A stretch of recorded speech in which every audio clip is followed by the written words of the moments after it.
kawasan lain sekitar Madinah seperti Khandaq yang kita mungkin akan laju je, berhenti ke laju? Biasa berhenti ke atau Khandaq? Laju je. Masjid Kiblatain pun laju je. Biasa orang je dekat urut lah, memang disunahkan. Kemudian itu aktiviti ibadah, aktiviti yang berkait dengan pengisian di bumi Madinah Al-Munawwarah. Dan perkara tambahan untuk kita buat di Madinah, yang pertama, banyakkan selawat kepada Nabi SAW. Letaklah target satu hari 5,000 ke 10,000 itu lebih baik. Jangan rutin kita di sana biar lebih fokus kepada menanam cinta pada Nabi SAW. Dan banyakkan selawat. Dan selawat di antara zikir yang punya kelebihan yang banyak. Kelebihan yang kalau kita selalu berselawat, maka Allah Ta'ala akan cukupkan keperluan kita. Ampunkan dosa. Dan segala hajat kita, hajat kita yang dah ada lama atau hajat yang akan datang, bahkan dihilangkan rasa duka cita. Kalau manusia ni, dekat dunia ni, benda yang menjadi musibah besar dan duka cita. Cinta yang menjadi tekanan.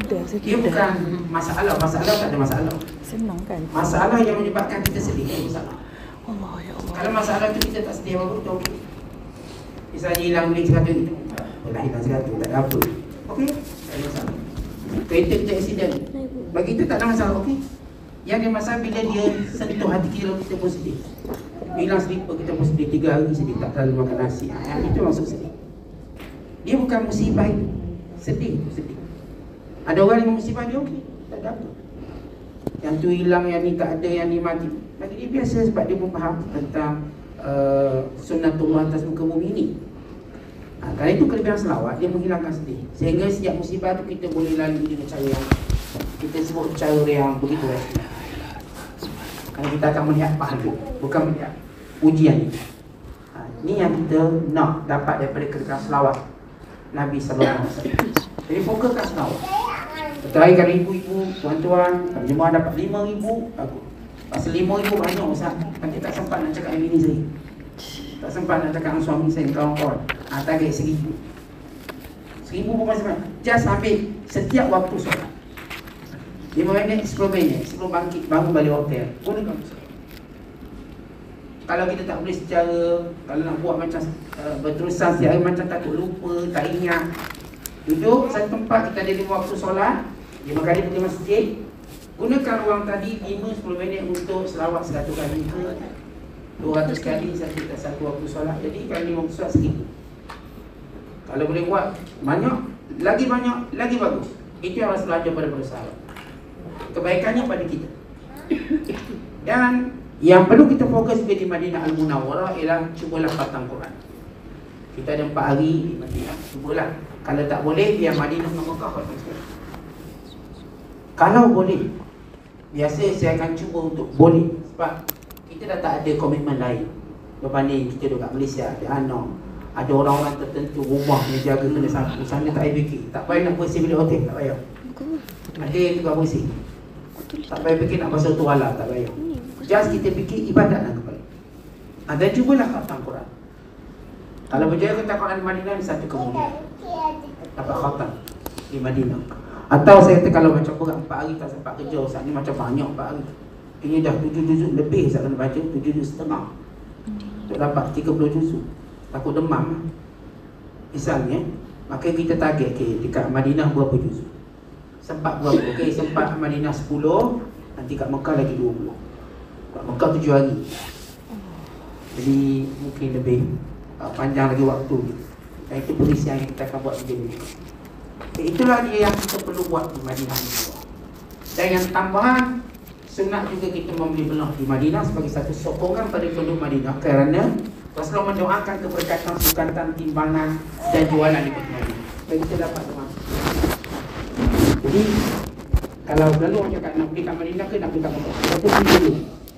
Cuma kita banyak ke sikit. Kita beli pertama niat untuk menolong keberkatan, itu niat tahu. Yang kedua, niat kita untuk beri pada orang yang kita tinggalkan, orang yang kita tinggal. Sebab disunatkan kita buat balik buah tangan bila kita bermusafir. Kalau tuan-tuan tengok musafir paling special pergi Mekah lah. Sebab semua orang akan hantar kita, semua orang akan doa kita, semua orang mungkin diulur duit kat kita pada ke Mekah. Kalau nak pergi kat lain kurang sikit, semua orang tolong minta kita doakan untuk dia. Jadi kerana itulah kita pergi ke Mekah ni orang macam cepat tahu. Dan nak tahu kita balik bila pula. Kalau kita musafir kat lain, dia orang tak peduli sangat. Tapi bila Mekah, pergi Mekah bila balik? Belum pergi kita bila balik?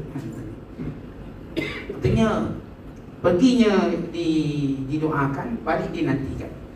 Sebab itu sunat kita berilah sedikit buah tangan pada orang kita tinggalkan, khususnya orang-orang yang dekat dengan kita. Isteri, suami, anak-anak, adik-beradik, orang dekat. Jemaah siapa kita, khususnya lah. Kita taklah beli banyak, beli apa yang boleh kita beli. Ada orang buat, Ustaz, kita tengok Madinah barang mahal, Ustaz, jadi kita beli kat China kan. Nanti sampai kat Malaysia barang China pun sampai. Boleh, tapi orang hilang keberkatan membeli di mana. Dia bukan isu barang tu made in apa, kan? Tempat dijual. Memanglah barang tu made in China, made in India. Tak ada made in Mekah, tak ada made in Madinah. Mesti dia beri luar. Tetapi kerana tempat itu, kerana Rasulullah mendoakan keberkatan Madinah, lalu kita nak ambil. Dan antara benda yang perlu kita jaga juga Madinah ialah Rasulullah sebut tentang bersabar dengan apa pun yang kita lalui di kota Madinah. Sabar. Siapa pun bersabar dengan ujian di Madinah, Allah ampunkan dosa. Panas sangat ke sabar. Kenapa panas sangat? Sejuk sangat, sabar. Kadang-kadang penduduk Madinah kasar dikatakan, tetap sabar. Kenapa? Menghormati Rasulullah. Yang dikenali Madinah ini sebagai Madinatul Nabi. Madinah Munawwarah juga dikenali sebagai Madinatul Nabi. Jadi kita hormat negeri Rasulullah, tempat di mana Rasulullah SAW tinggal, dikebumikan. Maka macam kita masuk rumah orang, mulut kita ni jangan laser sangat. Ni rumah orang, jangan komen banyak rumah orang, nanti tuan mana tak ajak datang. Siapa yang kekurangan berlaku pada Madinah dan penduduk Madinah, sabar. Jangan jalan Madinah Ustaz, dengan orang Pasir Gudang sama je Ustaz, jahat. Jangan. Madinah lain. Sebab itu saya kata kena sabar. Madinah ni bumi barakah. Jangan pernah kita samakan dengan tempat-tempat lain dengan niat untuk menghina Madinah. Alah Madinah bersama Ustaz, sama macam kamu saya juga, jahat. Tak, Madinah tetap sembahyangnya digandakan dan kelebihan selawat dan lain-lain. Udara Madinah penuh keberkatan, bumi Madinah penuh keberkatan. Dan saya galakkan kalau tuan-tuan berada di Madinah ni, jangan banyak berbuat dan pilih. Sebab ini kita jalan. Supaya apa? Supaya langkah-langkah kita dapat mengenai langkah-langkah Nabi SAW, jejak-jejak para sahabat. Sebab ni kat Madinah ni semua jejak-jejak Rasulullah. Jalan. Ambil keberkatan tempat di mana Rasulullah pijak, tempat di mana para sahabat pijak. Abu Bakar, Umar, Uthman, Ali, sahabat-sahabat yang dijamin syurga, semua. Pasti mereka bekak semua tempat. Itu tempat perkampungan Rasulullah SAW. Hotel kita ni kawasan perkampungan Nabi SAW. Jadi ini yang perlu kita ambil faedah di Madinah. Kata Ustaz, sama Ustaz mana ada hotel, lamalah tidur kat hotel, rugi kita. Cuba ambil manfaat. Bernafaslah di udara Madinah. Dan pijaklah bumi Madinah dalam segi debu-debu yang penuh keberkatan. Berniatlah untuk kita hidup bersama dengan Rasulullah dan para sahabat. Beranggapanlah bahawa kita sekarang berada bersama Rasul, seolah Rasul masih hidup. Sebenarnya dia disebut oleh para ulama, disunatkan kita menggambarkan kita hidup bersama Rasul. Lalu kita buat apa yang patut kita buat kalau kita hidup bersama Rasulullah. Jaga sunnahnya, jaga ibadatnya, jaga keikhlasan kita. Dan selalu kita mengunjungi baginda SAW. Dan kita banyakkan berdoa di kota Madinah untuk kita. Bila kita doa, sunat dahulukan kita. Jangan lupa doa untuk kita. Kemudian barulah kita doakan kepada dua ibu bapa kita. Bukan doa ibu bapa dia, doa untuk kita. Rabbi firli wali walidayya. Sunat memulakan doa dengan kita sebab apa? Menandakan kita tak sombong. Kalau kita mulakan doa untuk orang lain, itu tanda kita sombong. Sebab kita tak berhajat, orang lain berhajat. Kita lebih dahulu hajat. Doakan untuk kita, doakan untuk dua ibu bapa kita, doakan untuk pasangan kita, doakan untuk anak-anak kita, doakan untuk adik-beradik kita, dan doakan kepada sekalian sahabat-sahabat kita dan sekalian jiran-jiran kita dan seluruh orang Islam yang hidup atau yang mati. Jangan pernah lupa doa untuk mereka. Kerana kelebihan kita doakan disebut dalam hadis Nabi SAW, kalau kita doakan untuk orang beriman, setiap kepala orang beriman yang hidup atas dunia ini, kita dapat pahala mereka. Kalau orang beriman ada 1.8 bilion, 1.8 bilion dapat pahala. Saya saja dapat. Doa je, ya Allah ampunkan segala orang Islam, lelaki dan perempuan yang hidup atau yang dah mati. Oh, dah bilion lah banyak. Ini kelebihan yang perlu kita ambil.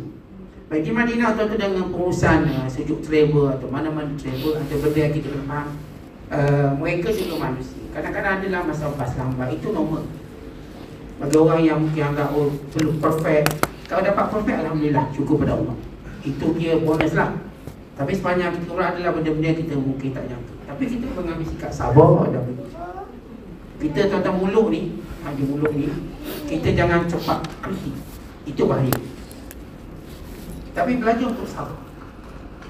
Belajar untuk sabar. Sebab ada masalah memang benda tu kita pun tak boleh suka, tak boleh.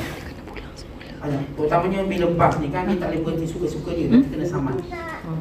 Itu kalau boleh nak pergi dekat. Kadang-kadang bas terpaksa pergi jauh, dia pun terpaksa jalan. Mungkin nak pergi satu pas jalan jauh. Itu normal, terutamanya di Mekah, lagi susah.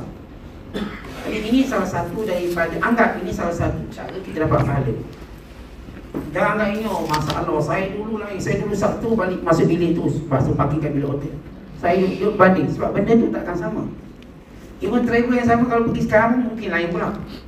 Kerana suasana hari ni undang-undangnya lain lagi, tetap dekat airport atau sebagainya. Jadi kita pun tak dapat jangka. Kalau saya pergi 10 kali cerita dia. Dia tak akan dia cerita sama. Dia bukan copy paste. Dia kalau kata dia bukan 2 kali 3 dia tak jadi copy paste. Pergi haji pun sama. 10 kali pergi haji 10 kali lagi. Dia tak ada copy paste. Oh macam tahun lepas kan macam ni, tak ada tahun lepas. Tahun ni tahun lepas pula. Akan datang pula. Ini kita tak boleh nak jangkakan. Cukup kita siapkan kesabaran kita. Dan kesabaran itu ada pahala. Bukan free sabar. Sabar ada pahala. Saya tak rasa ada syarikat nak aniaya orang. Mereka akan cuba buat yang terbaik lah. Kita pun faham, kita belajar faham. Dan ini di Madinah Munawwarah. Baik di Madinah, kita insya-Allah akan mengadakan majlis ilmu. Majlis ilmu. Jadi nanti saya akan bincang dengan Tuan Haji Wan kita ni untuk tetapkan waktu-waktu di mana kita semua akan berkumpul. Majlis ilmu ini penting, bukan sekadar pengisah ilmu, betul lagi di bumi yang penuh barakah. Dan Rasulullah SAW yang amat cintakan ilmu, menyuruh kita menuntut ilmu. Di samping kita nak terus briefing cara melaksanakan ibadah umrah. Sebab kita boleh ajar sekarang, tapi bila esok lupa balik. Bila benda tu kita akan sentiasa briefing bagi setiap pergerakan, itu lebih cepat kita lebih mudah dan lebih minimum buat salah. Berbanding kita belajar sekarang, lepas minggu, sebulan, kita mungkin lagi hampir sebulan lagi ada lupa balik. Jadi kita akan terus briefing. Ini cara dan kaedah yang paling baik. Baik, bila kita mula nak bergerak ke Mekah, baik, kita dah habis Madinah. Ini slot di Madinah. Pergi siang. Yang lain-lain, tuan-tuan, ibu-ibu sekalian, uruskan sendiri dengan bantuan orang berpengalaman. Nak makan makanan spesial kat Madinah ke kedai-kedai spesial, itu tambahan lain. Kalau nak sarapan kat mana sedap, ni tanya Jiwan ni tahu waktu belakang ni, Jiwan ni buat makan dia tahu, itu semua dia tahu. Ensiklopedia. Jadi saya tak tahu lah kedai makan sedap ni. Saya biasa makan kat hotel ni. Tapi kalau ada orang tahu, saya tahu satu dia, Syarikat Korban. Itu yang saya tahu kan, Syarikat Korban, tempat orang makan ikan bakar. Tapi di Madinah banyak tempat. Kalau ada orang nak rasa selera makan di Madinah. Cuma saya selalu pesan bila kita ke Mekah Madinah, benda yang paling banyak kita minum air Zam-Zam. Paling banyak. Cubalah belajar tinggalkan air lain atau kurangkan air lain. Sebab bila kita balik Malaysia, dah kurang benda ni. Kat sana cuba manfaatkan. Masuk masjid minum, keluar masjid minum. Minum banyak mana? Tak ada makanan yang paling barakah walaupun kita minum sampai pecah perut selain air Zam-Zam. Makanan lain Rasulullah tak pernah suruh kita makan, minum sampai pecah perut, melainkan air Zam-Zam. Rasulullah menyuruh kita minum air Zam-Zam sampai dia, kalau kampung saya panggil seheh.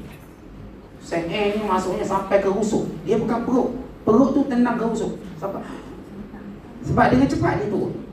Dia tak macam air mineral biasa. Tuan-tuan minum. Saya dulu dengan sahabat saya berpakat sekali minum berapa kita buat, kita apa ni, bertanding. Yang ni boleh minum 7 gelas, yang ni 12 gelas. Minum.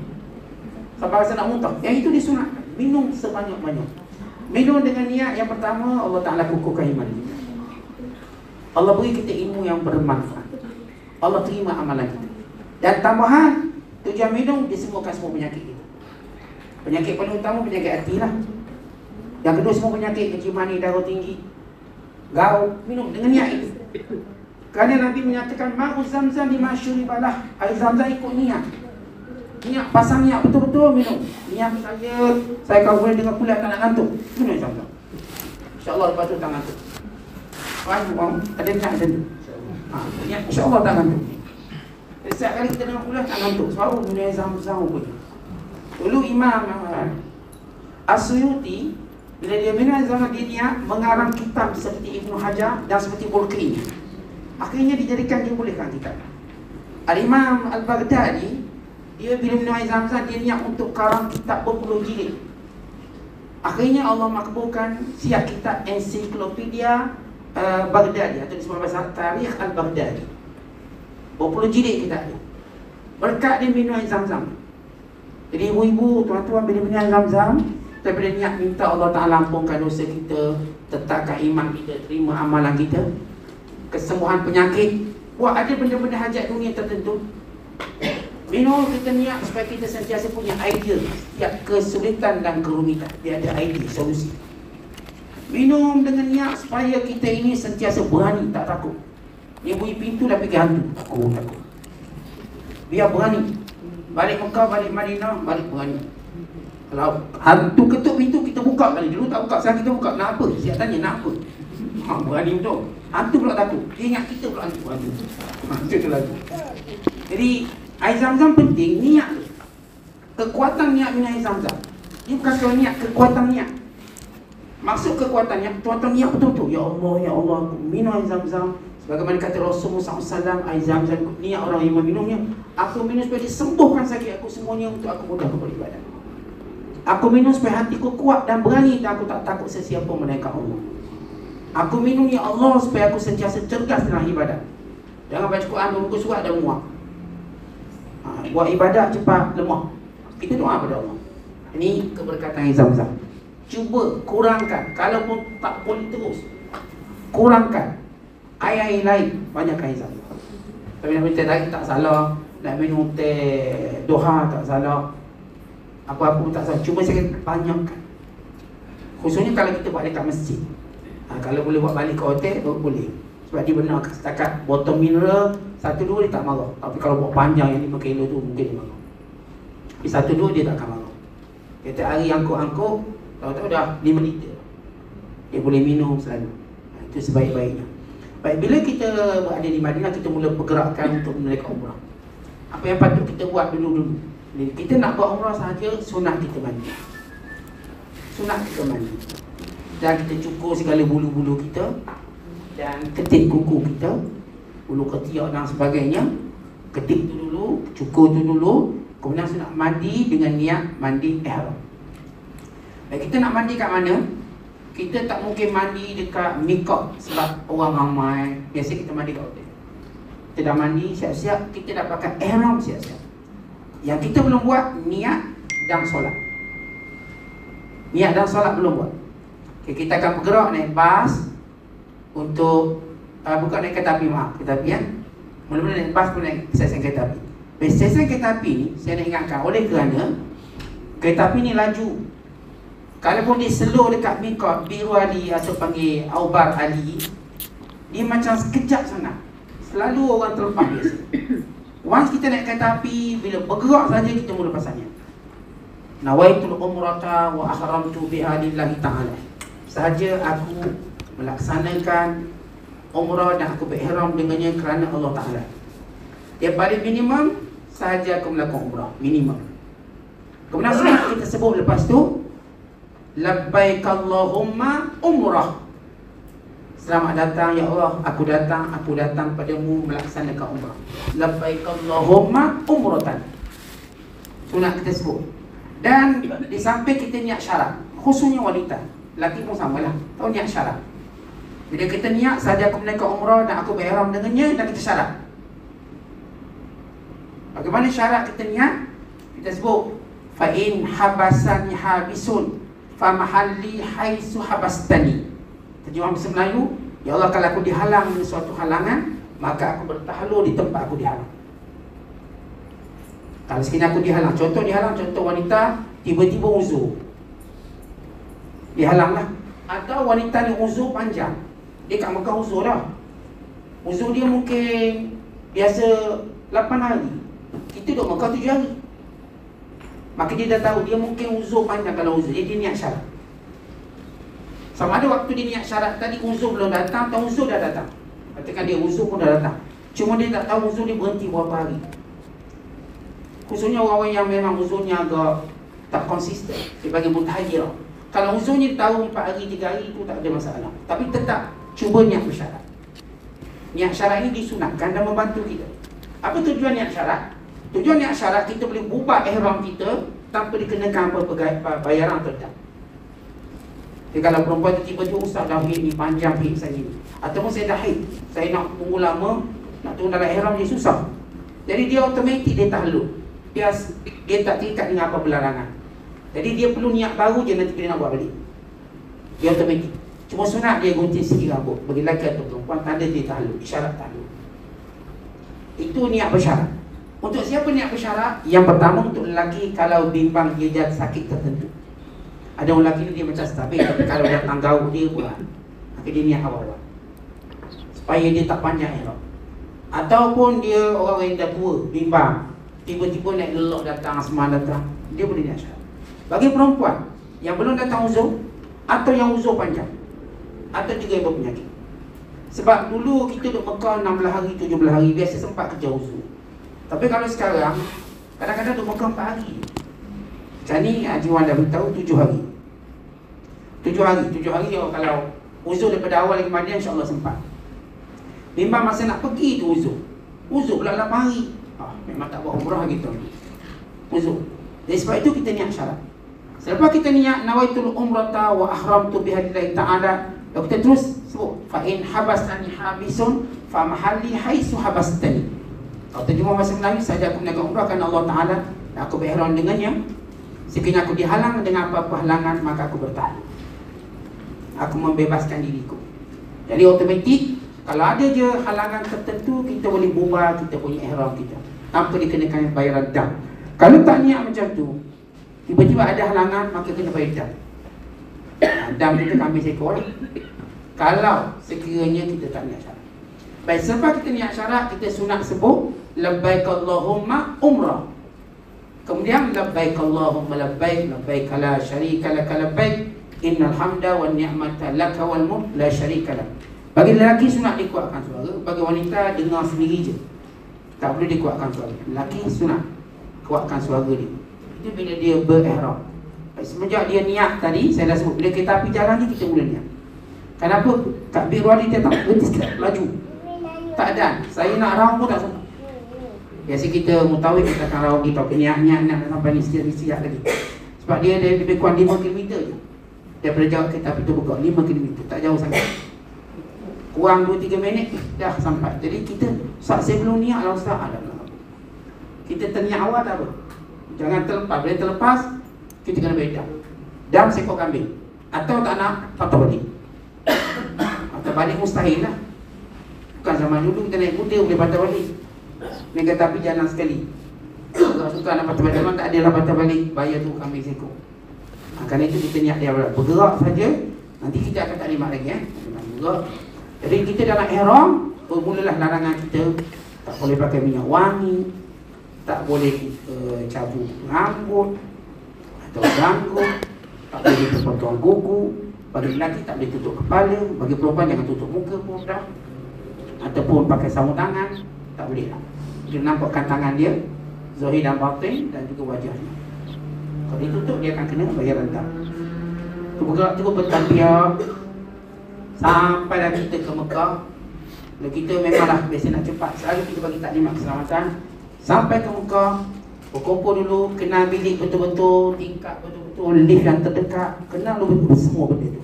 Hotel kita, kenali jalan keluar, jalan masuk, 2-3 kali kita buat dulu. Walaupun kita ni pergi dengan kumpulan, bimbang kita terpisah. Bila terpisah-pisah masalah sikit. Tapi insyaAllah takkan sirih macam tu lah. Saya cuma sebut kemungkinan keberangkalian. Penting kena hotel kita betul-betul, laluan dia cam benda yang paling mudah. Kedai mi atar ke, cam kedai kain ke. Kalau perempuan mudah lah cam, dia biasa dia belak.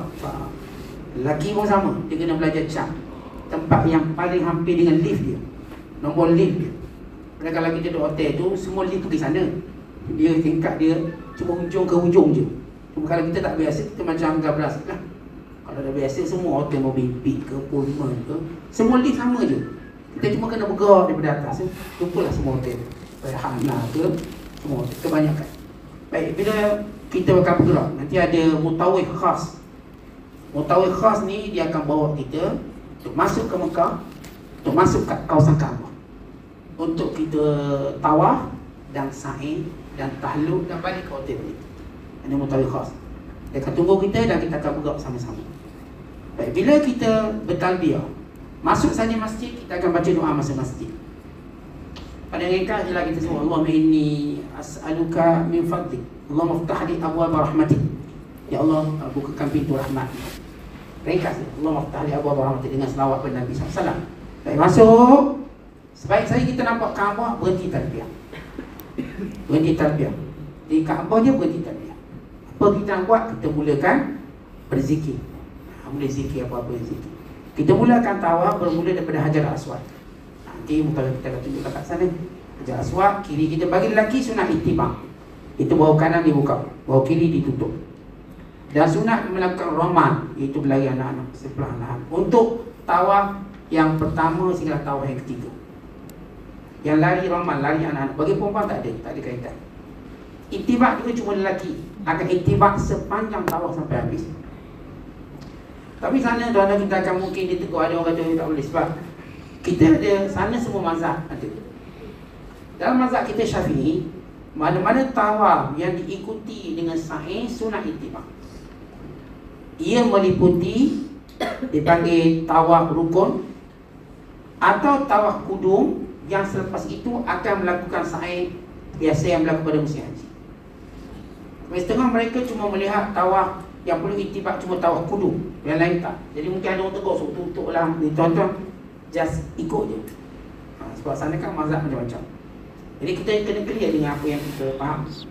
Kita disunatkan untuk bagi lelaki ittiba' sepanjang tawaf. Tapi bila kita mula nak solat sunat tawaf, kita akan tutup sampailah kita sa'i dan selesai. Baik, tawaf 7 pusingan. Baik, pusingan pertama apa yang patut kita doakan? Kita ada buku, ada panduan. Tapi kalau tuan-tuan tak ada apa buku, yang pertama yang pasti doa yang memang selalu kita akan ucapkan ialah Rabbana atina fid dunya hasanah wa fil akhirati hasanah wa qina adzabannar. Kata Imam Syafi'i, aku suka kalau sepanjang tawaf itulah cuma doa. Imam Syafi'i diamalkan, banyak tahu Rabbana atina fid dunya hasanah wa fil akhirati hasanah wa qina adzabannar. Sebab dia mencakupi semua. Ya Allah, berilah aku kebaikan di dunia. Kebaikan di dunia, kesihatan, kekayaan, keselamatan semua. Dan juga kebaikan di akhirat, dimudahkan hisab, semua termasuk wa qina adzabannar. Kalau kita nak lebih spesifik, doa apa?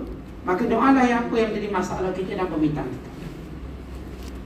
Kalau kita misalnya, saya tak adalah nak doa-doa benda itu sangat, tapi saya nak dapat kelebihan zikir, maka paling baik selepas Rabbana atina fid dunya ialah baca Quran. Baca Quran sepanjang kita tawaf. Habis yang buku tu sebut tawaf 1 yang ni, tawaf 2 yang ni, maka itu panduan, bukanlah sunnah, panduan. Panduan tawaf pertama, yang ni, kedua, itu panduan ulama, bukannya sunnah lagi. Yang sunnahnya bila kita mula sampai dekat rukun Yamani dan rukun Hajar Aswad, kita akan perbanyakkan baca Rabbana atina hasanah wa akhirati hasanah wa qina adzabannar. Baik, bila kita mula-mula tawaf, kita akan angkat tangan bismillah ya Allah. Boleh angkat 1, boleh angkat 2. Ya, biasa ginilah. Tak sempat 2, orang ramai. Angkat bismillah Allahu akbar. Mulakan. Kita mulakan. Baik, perempuan jangan angkat tinggi sangat, angkat sini bismillah Allah akbar. Lelaki angkat tinggi tak apa. Bismillah Allah akbar. Kemudian jalan tawaf. Baca Quran boleh, zikir boleh, doa apa pun boleh. Cuma saya cadangkan kalau ibu-ibu pada tawaf yang pertama, banyakkan mohon ampun pada Allah. Mohon ampun. Banyak tawaf tu mohon ampun, ya Allah ampunkan aku, ampunkan dosa kita semua lah. Yang kedua, bila kita tawaf, doakan juga keampunan untuk ibu bapa kita dan orang kita sayang. Yang pertama tu khas untuk kita je. Ampunkan dosaku semenjak aku balik, aku buat dosa tu, buat cerita pada Allah. curi mempelang, curi kelapa orang, cuma cerita. Munajat. Ya Allah, aku ni banyak salah pada suami aku, banyak salah pada isteri aku, banyak salah pada mak ayah aku. Ya Allah, aku degil anak yang banyak masalah, mak aku sentiasa menangiskan aku, engkau ampunkan dosaku aku. Kita sebut tentang kita. Dia tentang kita. Bila kedua, tentang orang kita sayang. Ya Allah, ampunkan dosa keluarga aku yang membesarkan aku, yang besar payah. Sebut tentang mak ayah kita. Apa dosa mereka? Dan dosa adik-beradik kita. Dan dosa orang dekat dengan kita, pasangan kita dan sebagainya. Dan yang ketiga, bila kita tawaf, mohon perlindungan daripada segala musibah. Musibah apa?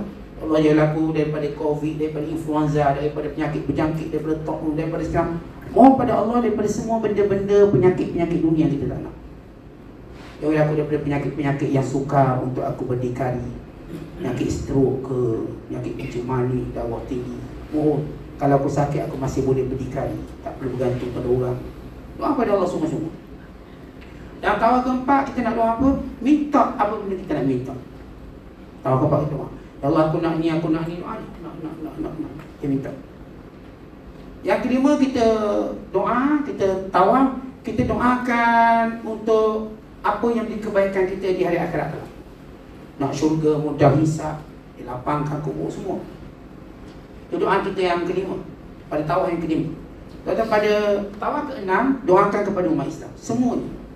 Umat Islam di Palestin, di Gaza, di seluruh dunia, doakan untuk mereka. Sebab itu tanda kesempurnaan dan itu tanda Allah nak makbulkan doa bila kita ingat doa untuk orang lain. Dan doa ketujuh, pada tawaf ketujuh kita doakan mudah-mudahan kita kembali semula melaksanakan tawaf dan haji. Doakan biar kita dapat balik semula kat sini. Kita dapat lagi mengulangi tawaf ini.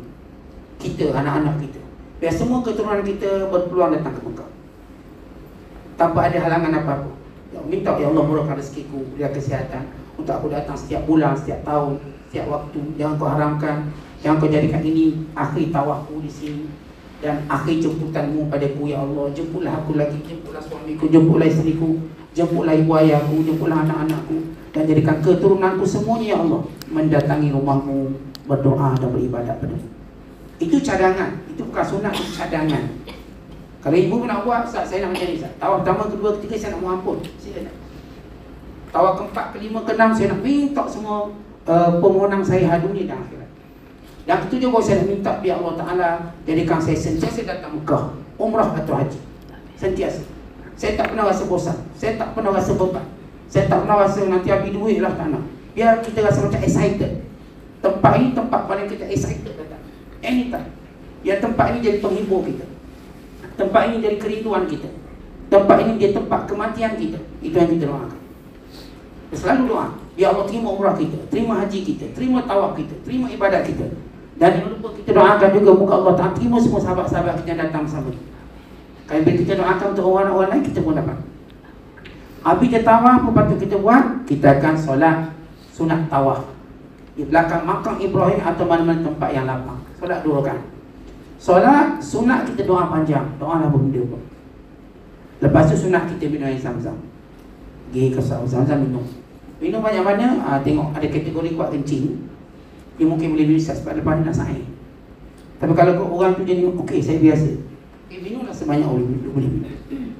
Tapi kalau orang tu tak boleh minum banyak, bimbang nanti saat nak kencing tertinggal dengan kumpulan. Saya minum sikit je, ambil sunat. Okey, silakan. Setengah gelas. Okey. Lepas tu kita akan cari tempat mas'ah, saing. Baik, tempat saing kita akan mula daripada sofa. Di sofa kita akan naik, kita akan sama macam mulakan tawaf. Bismillahirrahmanirrahim. Kalau kita menyebut, aku mulakan apa yang Allah mulakan. Abda'u bima bada Allah, dalam bahasa Arab. Bahasa Melayu, aku mulakan apa yang Allah mulakan. Nanti mau tawaf kita tolong baca doa. Kita aminkan. Sofa Marwah tempat mustajab doa. Setiap kali kita sampai kat sofa, berdiri sekejap, tengok Kaabah, tak nampak pun tak apa, tapi dia arah Kaabah, dia arah, angkat tangan. Sofa Marwah sama, angkat tangan. Kita angkat tangan dan kita doa. Disunatkan. Sepanjang perjalanan itu, bagi lelaki dia akan nampak lampu hijau. Bermula lampu hijau, sunat dia berlari anak. Lalu sambil berdoa, Rabbighfir warham wa'fu amma ta'lam. Nanti doa itu ada dalam buku. Doa ni sunatkan kita baca. Tapi kalau tak ingat tak apa. Sepanjang sa'i kita boleh baca Quran. Sepanjang sa'i boleh berdoa apa pun doa. Boleh sebut Rabbana atina fid dunya hasanah. Dia tak ada doa yang khusus. Melainkan ketika mana kita melewati lampu hijau. Kita mohon ampun sambil berlari. Perempuan tak payah berlari. Perempuan jalan je. Sepanjang Safa Marwah, Marwah Safa, sampailah berakhir dekat Marwah. 7 kali. Lepas apa kita buat? Doa. Lepas doa, hukum berikutnya tahallul. Bagi lelaki sunat cukur. Kalau tak nak cukur, gunting. Bagi perempuan cukur gunting. Maka tahallul. Biasanya saya ingat kat situ dia tak mungkin bagi buat, kita kena keluar sikit. Tahallul tu penting, jangan lupa tahallul dulu. Memang kalau balik hotel lupa kita belum tahallul. Akhirnya kita mula buat kesalahan. Tahallul dengan cara kita potong rambut kita dengan gunting. Atau dengan apa saja, asalkan kita potong rambut kita. Lelaki pun sama. Tak ada gunting, cabut je macam tu. Cabut. Tapi tak ada lagi saya nampak orang cabut. Tapi dia suruh hukum. Dia boleh cabut macam tu je. Asal lebih pada 3 orang. Kalau jadi rambut gugur senang sah. Tok ni jatuh. Besar-besar lagi. Yang rambut gugur kan, senang je. Selok je, kari kan dapat. Dah dapat Ustaz 50 bulan. Okay, selesai. Jadi selesai tahallul artinya umrah kita dah selesai. Mula-mula niat dekat miqat, tawaf, sa'i, tahallul. Dan ada satu rukun kita tak puasa, itu tertib. Tertib tu daripada kita niat tadi, tawaf, sa'i, itu tertib. Kita takkan sa'i dulu sebelum tawaf. Tawaf dulu. Dia selesai dah umrah, alhamdulillah. Saya ingat dalam kitaran masa kalau bermula sampai kamu kedudukan 2 jam hingga 3 jam. Tapi kalau orang tu dia jenis yang muda-muda sikit, biasa sejam setengah dah tamat. Tengoklah dia punya langkah dia besar mana. Kalau orang agak uzur sikit, biasa 3 jam insyaAllah. Santai 3 jam, tak rasa. Di sana 3 jam tak rasa. Bubur mungkin buat malam, tak tahu 3 pagi, 4 pagi. Tak rasa sebab kita sibuk. Dan kita tengok suasana orang sentiasa sihat, segar. Tak ada pun orang tawar tidur, tak ada. Dan kita pun jadi macam kita semangat sama. Saat yang tidur tak ada. Semuanya nampak tak segar. Kita pun buat aktiviti yang agak suka kita mengantuk. Aktiviti sampai kita selesai, alhamdulillah kita akan rasa lapang bila selesai. Satu kewajiban.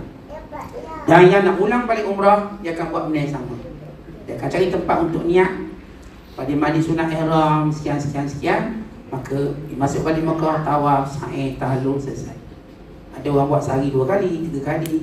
Ikut kita punya kekuatan lah. Tapi satu tu wajib. Perlu kita buat. Itulah dia ibadat di Mekah. Baik, apa pengisian di Mekah? Pengisian di Mekah, yang pertama kuliah. Kuliah kita akan ada bilik besar untuk semua datang kuliah. Dalam kuliah tu kita akan berilah tajuk-tajuk. Kemudian ada persoalan yang berbangkit sepanjang ibadat, boleh beritahu. Boleh tanyalah, Pak semayang ke, apa-apa, insyaAllah kita akan bincangkan untuk kita jawabkan. Kemudian yang perlu dibuat di Mekah ialah cubalah khatam Quran. Dan yang kedua, banyakkan istighfar sepanjang dekat Mekah. Mekah bumi selawat, Madinah bumi selawat, Mekah bumi istighfar. Di Mekah banyakkan istighfar. Muhammad. Dia Madinah banyakkan selawat. Itu beza. Kalau duduk kat Mekah saya kena buat apa? Oh, banyakkan istighfar. Di Madinah, oh banyakkan selawat. Kerana Mekah ni memang bumi istighfar. Semua ibadat kita mohon ampun. Baik tawaf, baik sa'i. Jadi terus sambung mohon keampunan setiap waktu.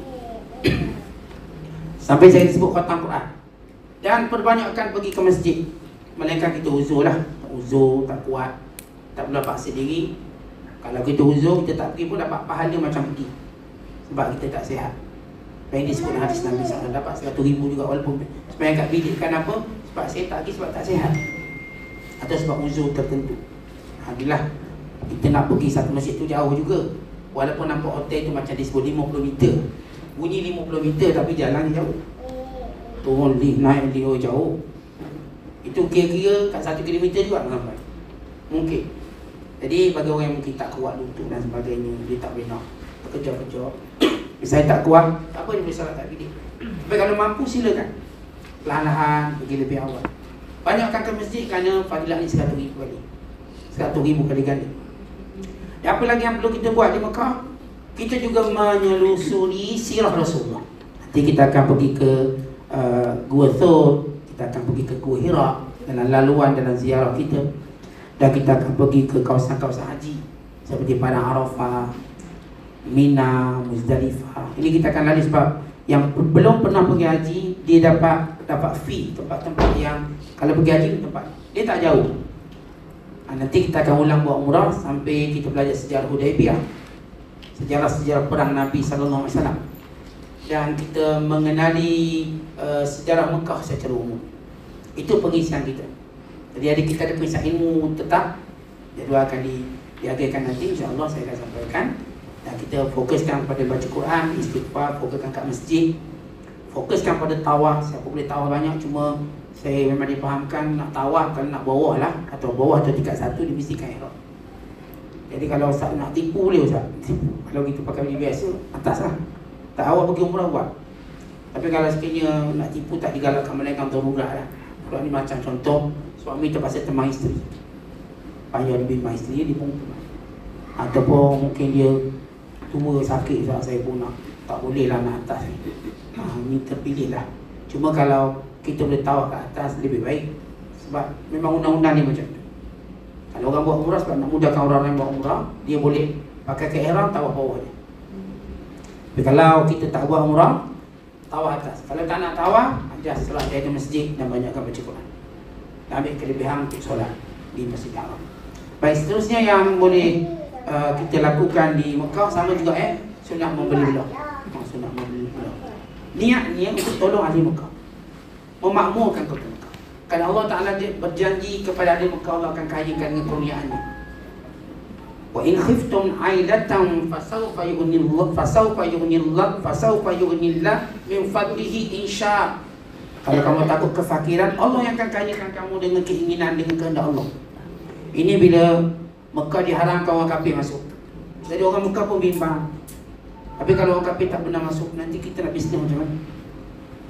Dan kita pun fikir macam tu kan. Kita fikir, kalau tak ada orang kafir, macam mana nak bisnes? Walau tak ada masalah.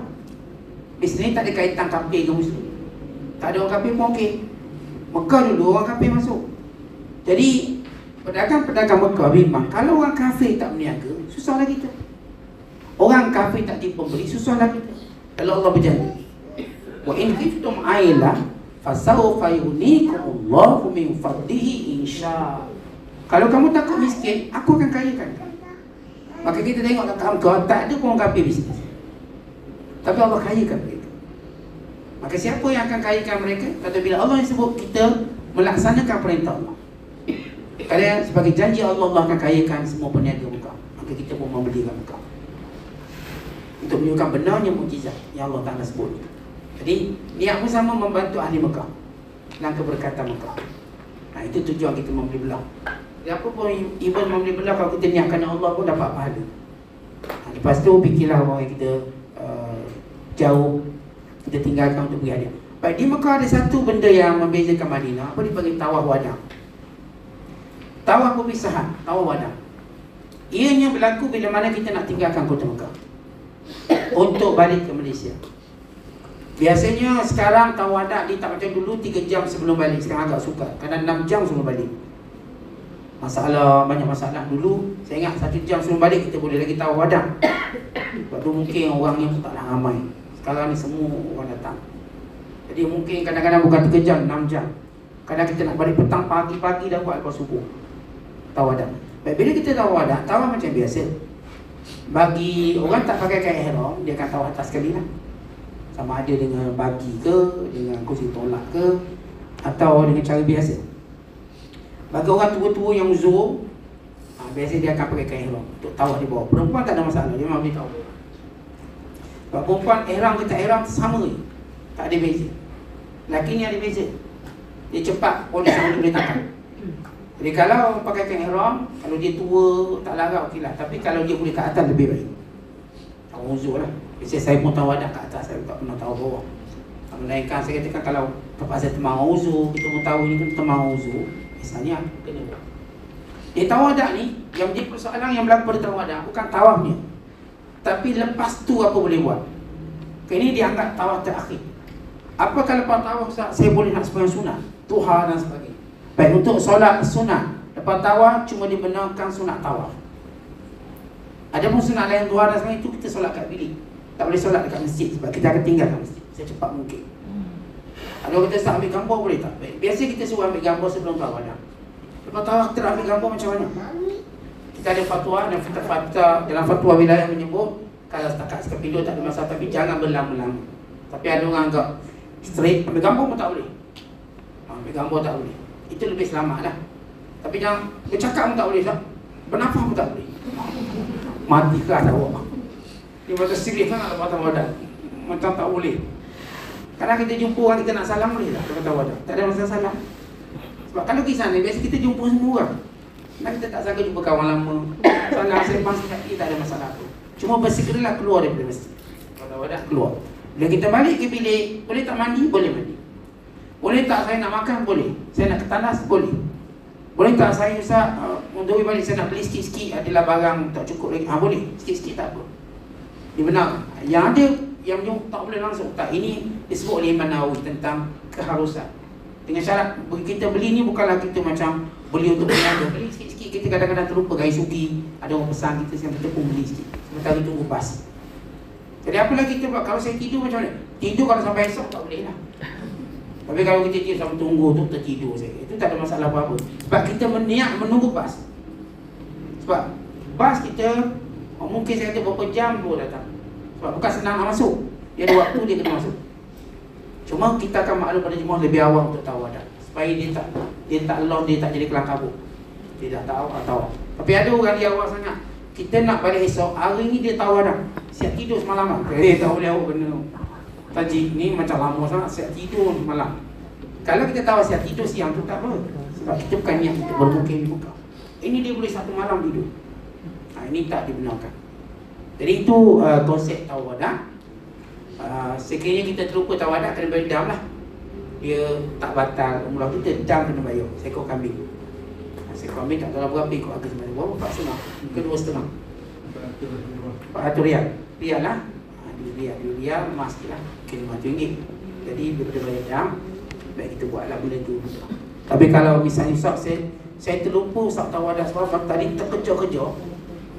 Maksud macam dah tak sempat. Dalam bab ini ada kadar gugur tawadah. Pertama, perempuan uzur tak perlu tawadah. Yang kedua, orang yang takut jemaah tinggali, dia baru tersedar dengan tawadah. Orang nak pergi, ini gugur tawadah. Tapi kalau dia sedar, dia tak buat, tak gugur. Kalau sekiranya dia niat sekian, tiba-tiba pas datang awal, dia je belum buat. Kalau dia buat, kita tinggal pas, maka dia tak buat. Dan tak perlu kena dam. Ini kan orang nak dipanggil kejar kawan-kawan dia, rufaqah. Tapi kalau dia tahu, dia sengaja melamar, itu dia kena dam. Itu seekor kambing. Jadi yang gugur tawadah cuma seorang, satu golongan, wanita yang muzuk ataupun yang bernifas. Ini dia tak wajib tawadah. Dia cuma wadah daripada luar je. Baik, ini hukum tawadah, insya-Allah. Semua hukum akam kita akan terjadi, kita akan terus terang-terang. Tuan-tuan jangan sebab macam tak faham lagi, tak apa, tak faham lagi, tak apa. Sebab kita akan terang lagi. Dan kita akan bersama-sama semua nanti. Tuan boleh bisik kat saya, boleh tanya saya, boleh mesej saya untuk kita jelaskan. Kadang-kadang kita dah faham secara umum, tapi cara kita banyak lain sikit. Saya tak ambil gambar, tapi ambil video. Macam mana pula? Cerita ambil gambar, video lagi lama. Apa hukum dia? Sebab saya berjalan sampai video, boleh tak Ustaz? Tahu dah, nanti benda-benda ni dia akan tanya secara personal lah, kalau ada orang lain. Jadi ini di antara hukum akam berkaitan. Dan satu benda kita kena ingat, ibadat dalam Islam mudah. Tapi bukan maksud kita ambil mudah. Dia mudah, tak susah. Tuan-tuan yang fikir, sebab saya tak pernah pergi, macam tak nampak. InsyaAllah senang je. Sebab tempatnya tempat yang khas. Dalam masjid tempat. Tak ada sekejap tuan-tuan pergi sana, kejap tak ada. Yang masuk masjid, semua selesai di situ. Kalau tuan-tuan sesat pun kat situ je. Tak ke mana. Dia tak akan ke mana. Sesat pun kat situ, hilang pun kat situ. Masjid je. Semua cerita masjid. Jadi jangan bimbang apa-apa lah. Kalau suami kita nak kat masjid, jangan bimbang. Sebab dia dapat pahala lebih banyak, etikah lah masjid. Itulah kat Malaysia, lagi masjid, biar duduk lah masjid. Kalau dia nak kat masjid lah. Tapi insyaAllah, tak adalah kita bimbang hilang tu. Yang penting kalau masjid satu je, hafal nombor pintu. Dan bila nak cari nombor pintu, jangan cari dari luar, cari dari dalam. Kau cari dari luar jauh dan panas. Kalau ibu-ibu atau tuan-tuan tak tahu pintu nombor 78 kan, tengok pintu nombor 28. Itu kalau tuan-tuan keluar nak pusing jauh berkilometer. Cari daripada dalam masjid. Bila cari dalam masjid, dia akan jimat lebih daripada separuh, lebih daripada 2 paruh mungkin. Okay, nampak? Oh, sini 25, oh sini 7 atau 75. Dia bertentangan je. Just kita cross dia, sejuk pun sejuk, senang pun senang. Jangan keluar masjid untuk cari pintu. Duduk Duduk dalam masjid cari pintu. Itu kaedah paling senang. Kalau ibu keluar, lagi lost cara dia. Jadi ingat, setiap pintu dia akan tuju ke hotel. Setiap pintu kita, kalau pintu 90, 91 kita tahu ini mesti menara jam 90, 91, 80, 89, 88 ni semua. Kalau pintu dia sampai 60 itu semua pergi ke sana tu. Lalu tauhid semua. Senang je, tengok pintu tahu ke hotel, InsyaAllah. Terutama yang buat anak-anak kecil. Besar anak-anak kecil tu yang dia dah boleh cari hotel, kita just suruh dia mark ataupun cam pintu pagar, InsyaAllah dia akan jumpa. Kita susah lah. Dan satu taklimat penting saya nak beritahu juga ialah ni kita punya apa ni, name tag kita ni, itu tag kita wajib pakai. Walaupun tuan-tuan dah expert, saya pun tak pernah tangkap saya pakai ataupun dalam beg. Sebab apa? Bimbang tiba jatuh pingsan. Saya pernah tengok jemaah tu jatuh pingsan, saya tak tahu dia orang mana. Dia tak ada, kalau dia ada kita boleh tahu siapa, kita boleh tolong. Tapi kita tak ada tolong, kita cuma tahu dia orang Malaysia. Sebab dia gagal ada tag tu, ataupun kita kata ada dia punya kad dia. Jadi selalu pakai.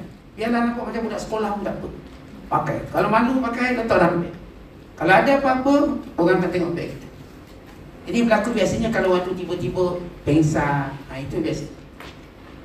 Sama juga macam kita pakai life jacket tu kan, walaupun pada mana nak pakai, sebab memang kaki keren. Memang tiba-tiba pengsan, bukan masalah awak pada berenang tak pada berenang. Orang pakai life jacket jauh lebih selamat. Itu dari sudut keselamatan lah. Jadi saya pun sepanjang haji saya akan pakai. Kalau kita bimbang je lah, kita jatuh, kita tak tahu bila darah kita naik, kita tahu bila kesihatan kita terjah, kita tak tahu semua benda tu. Kalau tiba-tiba kita mati kat Raudah misalnya, mati tak apalah, insyaAllah. Masalahnya orang nak urus kita tu susah. Ni siapa punya ni? Susah nak urus waris-waris. Kita kalau mati pun, jangan susahkan orang hidup. Memanglah kita susah. Saya dah mati Raudah, syurga pun nak susah. Tak dah susahkan orang hidup. Orang hidup tak tahu siapa ni.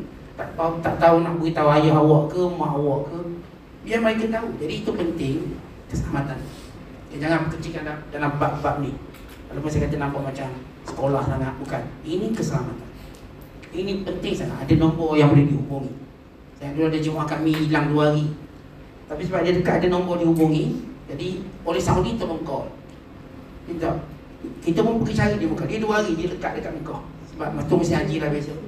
Jadi oleh kerana dia ada nombor telefon tu, dia telefon tak bawa. Telefon dia tak terbuka. Tapi dia dekat tu. Dia tunjuk ke polis Saudi pun call. So datang ambil tempat ni, Alhamdulillah ambil. Lepas 2 hari lah. Tapi okey lah. Itu saya kata kad tu amat membantu. Jadi jangan lupa pakai benda-benda yang berkaitan keselamatan. Itu masalah awak. Ada soalan-soalan tentang ibadat umrah, cuma saya serahkan kepada Cik Wan ni. Taklimat perjalanan, keselamatan, jaket kita dan kemudahan sepanjang perjalanan. Ada makan malam dah. Cik Wan Jibi Zuan keterangkan lah. Sebab kita bertolak 2 pagi, berarti kita 4 jam akan berada di airport. 10 malam